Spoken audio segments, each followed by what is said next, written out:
Handicapper Steve here, handicapping the racing from Lingfield Park here on Tuesday. It is the 22nd of July, 2025. Gonna look at the second race at 2:45. But before I get on to that, remember to please follow me on Twitter at Horse Racing Kid 5 for more selections for race courses around the world, and I mean it around the world.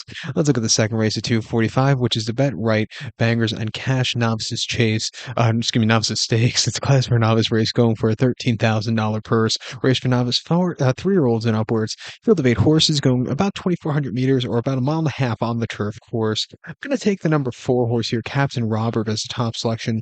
425 for me in the TriCast trifecta.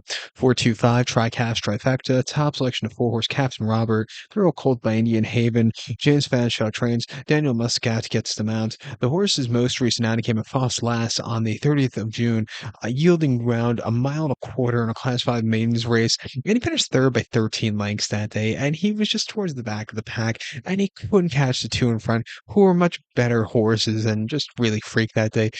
Do think the soft ground maybe had something to do with it. He just kind of yielded late. If they're getting an extra half, or excuse me, an extra quarter of a mile to a mile and a half, slightly quicker ground drawn very well. I think he could show up some form to get the job done.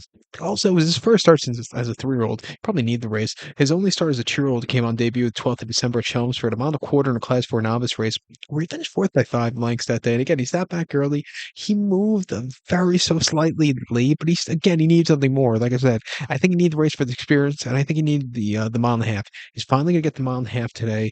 I think he could find a trip to win. I'm going to use him. I think the 2-horse Grand Duskins for Juddmonte, John Thady Gaz, Harry Carlton, and Ocean Murphy can win also. He ran most recently on the 4th of July to Doncaster, a mile and a half in a novice race for Class 5 horses. He won by a neck, and he took the shortest way around from the inside. He quickened up nicely on the front end, and it was a good wire to victor. And not a bad race after all said and done. Coming here with a bit of a quick turnaround from his previous race back to a mile and a half. I think he could get the job done. He didn't do a lot of running on debut, though, at Sandown on 14th of June. Mount Quarter in the Class 2 maidens race, run very wide that day. He finished ninth by 9.5 lengths that day, and he just didn't show up. He never quickened up, and he was way out of it most of the race. But he really showed up a lot after that at Lingfield, at Doncaster over the mile and a half. Coming here to around the left-handed course back to a mile and a half today. I think he's a logical horse to use in your play spot, so let's use him there. But to recount my selection for the second, the 245 from Lingfield, gonna take the 4-horse Captain Robert, give kudos to the 2-horse Granda Skins, 425, TriCast Trifecta, use a 4 and 2 in the multi-race. With that being said, good luck to all, and please follow me on Twitter at Horse Racing Kid 5. Good luck, everybody.